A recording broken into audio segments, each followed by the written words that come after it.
Bonjour tout le monde, je vous retrouve aujourd'hui pour un petit tirage de cartes. Donc je rappelle les règles du jeu. Qu'est-ce que vous avez besoin d'entendre là, maintenant, tout de suite? Avant ça, j'espère que vous allez bien. Avec la première carte qui est sortie, c'est la tentatrice. Donc c'est séduction, déception et une promesse brisée. Donc, je ne sais pas ce que tu es en train de vivre en ce moment, mais est-ce que tu as brisé tes propres promesses envers toi-même, envers d'autres personnes?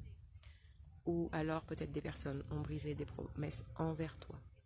Mais dans la vie, puisque tout est toujours un reflet, l'extérieur étant l'effet et non pas la cause, même si quelqu'un a brisé une promesse envers toi, regarde dans ton expérience où est-ce que tu brises tes promesses envers toi-même, où est-ce que tu ne tiens pas tes engagements.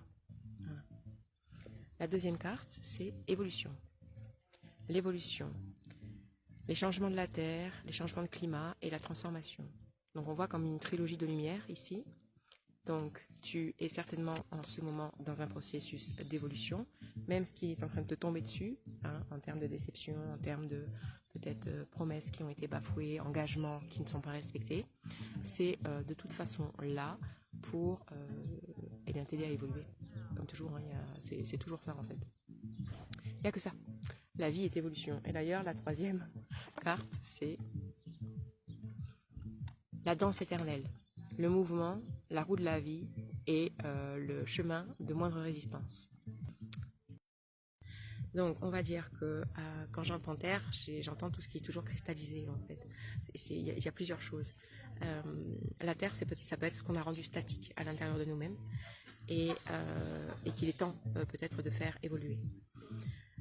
Surtout que c'est suivi de la danse éternelle. Donc là, on t'invite à vraiment au mouvement dans ta vie.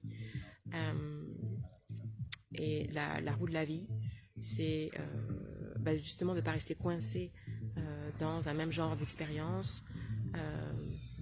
Peut-être que tu te sens bloqué à l'heure actuelle, peut-être qu'il y a une situation qui s'éternise, où effectivement ça entraîne de la déception, de la frustration, etc. Mais c'est peut-être parce qu'il y a une part en toi qui a cristallisé ce qui se vit en fait. C'est pour ça que ça reste. Et l'idée là, c'est l'invitation, c'est de comprendre que tout est vivant, que justement il y a une roue de la vie, tout est cycle, tout est changement, tout est transformation, tout est évolution. Donc la Terre c'est un des 4 éléments, mais c'est pas le seul. Donc l'idée c'est vraiment de remettre les choses en mouvement, de la fluidité. Remets de la fluidité dans ton corps, remets de la fluidité dans ta vie, remets de la fluidité dans ton esprit, dans ta façon de percevoir ce qui t'arrive. Embrasse le changement, embrasse le changement. Peut-être que s'il y a des déceptions et des frustrations en ce moment dans ta vie, c'est que toi, tu as d'une certaine façon refusé le changement, tu t'es enlisé, tu vois, cristallisé, un petit peu trop de terre là-dedans. Donc voilà quoi. Peut-être lis-toi à l'élément haut, embrasse la fluidité, l'adaptabilité, le changement. Fais confiance, fais confiance. Tout est toujours amené à évoluer, y compris toi-même, et surtout aussi toi-même. Tu es quand même le centre de ton univers. Donc, et en fait, en faisant ça, la carte c'est aussi le chemin de la moindre résistance. En fait, moins tu résistes à ce qui se vit, plus tu embrasses le changement, plus tu te lances dans l'inconnu et plus la vie va te reprendre. Et certainement dans le bon sens en fait. Les choses elles peuvent devenir un petit peu compliquées quand on met de la résistance au changement, quand on aime bien rester dans une zone de confort, quand on reste dans le connu, que ce soit dans nos relations, dans notre façon de voir la vie, dans notre façon de vivre également. Donc voilà, ouais. Remets du mouvement, danse ta vie, embrasse le changement. Sois comme l'eau, comme dirait Bruce Lee. Je t'embrasse.